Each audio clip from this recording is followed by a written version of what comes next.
given interval, and in that interval, you don't care that much about the absolute value of the true vertical depth, but you care about the density of the mud, and you can summarize this gradient as the equivalent circulation density, which is going to give you, multiply that times the depth, and it's going to give you the pressure. All right, so with all of these, now we are in conditions of writing the full Kirsch equations, which they are a little bit long, okay?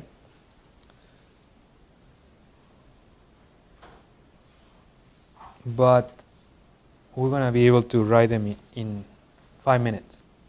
So the first component of the Kirsch equations is going to be the wellbore radial support, that, as we saw, is PW minus PP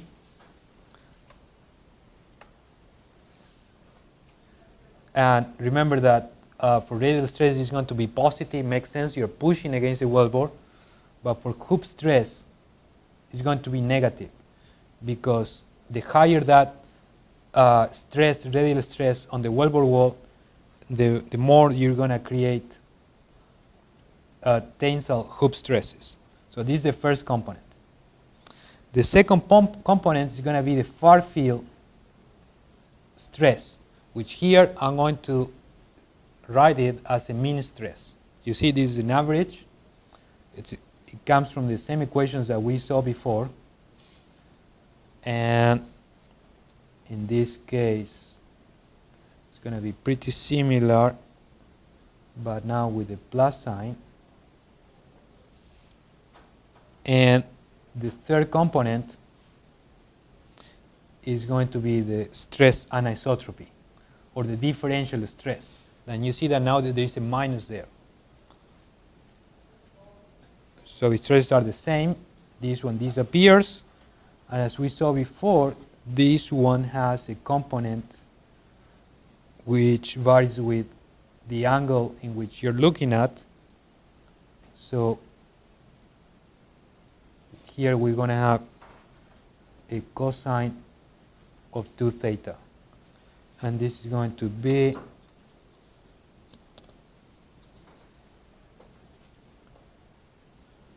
sigma 1 minus sigma 3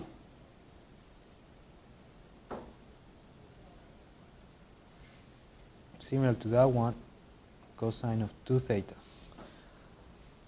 Before we get into the shear, let me emphasize this again. This is the effective wall support. This one is a component of the far field stress, and you could call it also isotropic. And this is the effect of the differential.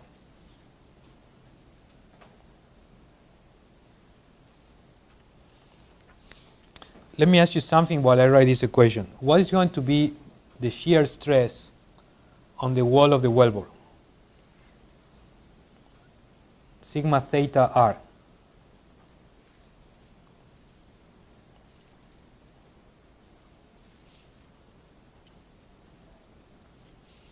Do you think the drilling mud can apply a shear stress on the wall of the wellbore? No, right? Because it's a fluid, and a fluid cannot apply steady shear stress on the wall of a solid. So if you were to replace here r equal to a, this is going to be 1 plus 2 minus 3 is going to be 0. But that doesn't mean that the shear stresses are 0 everywhere. If you go further away from the wellbore wall, then you're going to have shear stresses. All right, so I guess, guys, we're close. We have 3 more minutes. These equations are very long, okay? And usually if you solve those equations, you will see that, for example, if you have this case of stresses around the wellbore, maximum stress, minimum principal stress.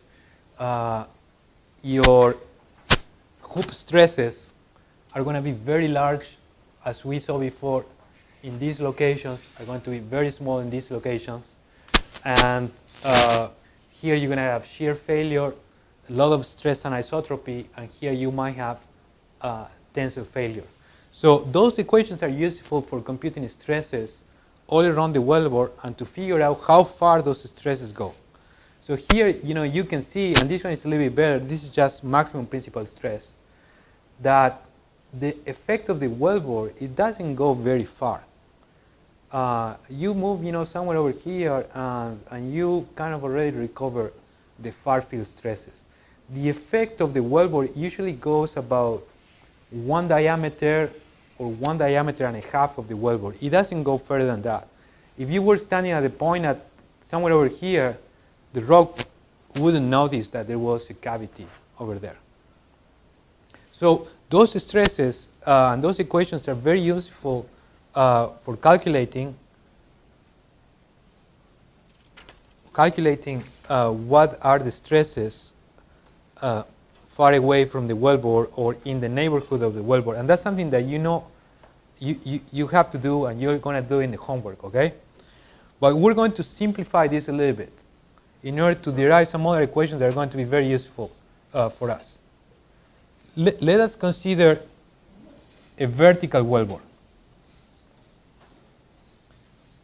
And not only that, but we're going to calculate stresses. We know that stresses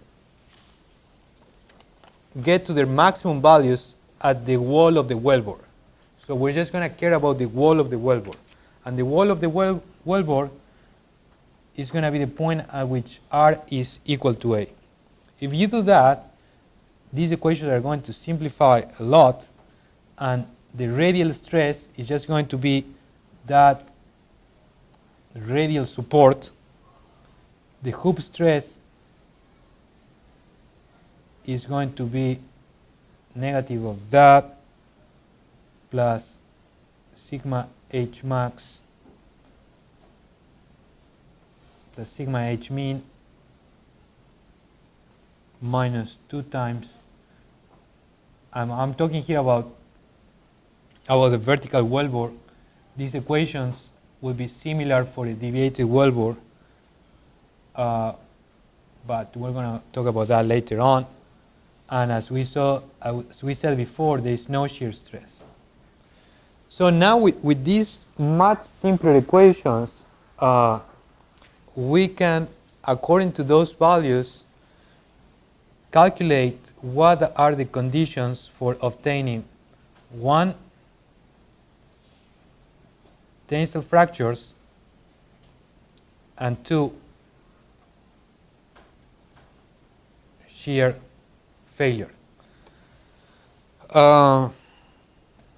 We're going to work through these equations next week, and you will see that. But okay, guys, today for the lab,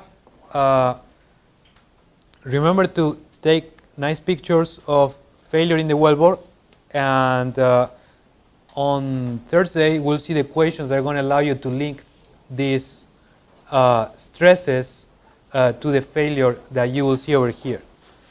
You should get tensile fractures and shear fractures more or less at the value of your tensile strength.